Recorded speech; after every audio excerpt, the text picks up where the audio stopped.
So the whole idea was to learn, can we do Anno on console from a gameplay point of view, from a technical point of view, and from an operational point of view.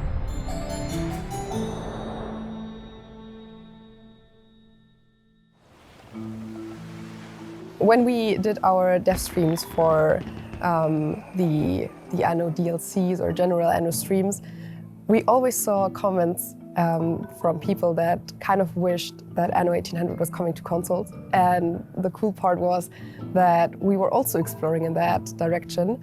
And after we saw what the next-gen consoles can deliver, we truly felt that Anno 1800 is possible on consoles, and so we started working on that. Going on console was kind of like the logical next step, I think.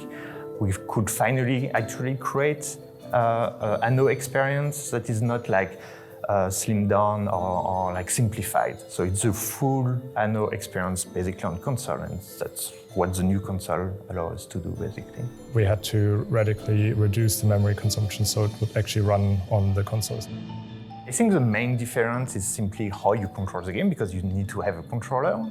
And since you are playing in the living room, we need to create a UI that is actually readable from a distance. There were some cases where it felt like we didn't have enough buttons for our controllers. It was kind of a struggle having 51 buttons and here 16. On the console, we narrowed it down to more specific modes and only give you the controls that you need in that current context.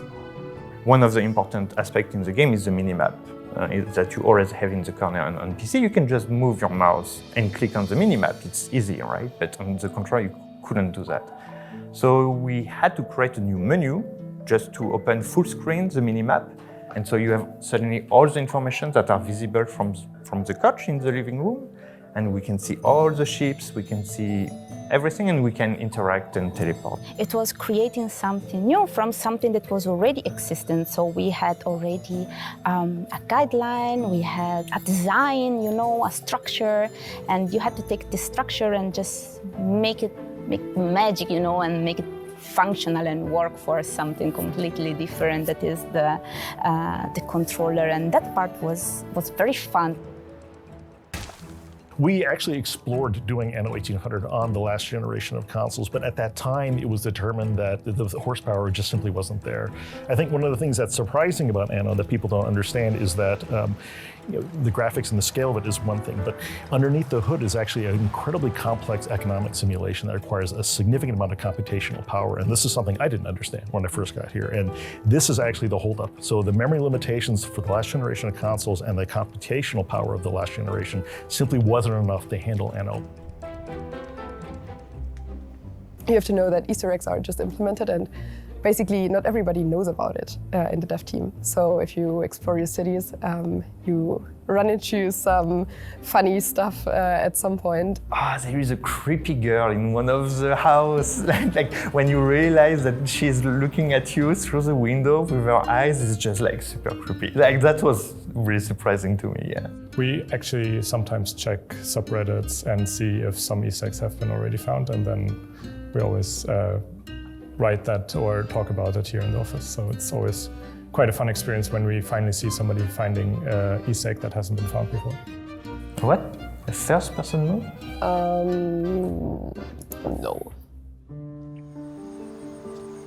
The whole project has been kind of amazing to work on, and a lot of people were skeptical when it was like Anno 1800 on console, how would it work? So to prove that it's possible, it's kind of super rewarding. It really feels like it's meant to be on console now and not just a cheap port. It's the first experience for console players with the brand, and it's just really cool to get them the first introduction of Anno 1800. The team has done an outstanding job in importing Anno to the consoles, and so the game plays well, it works well. From a technical and from a gameplay point of view, they've exceeded expectations on this front. Actually, I'm also very proud of the job that all my colleagues did. So I think that we should be proud of everything.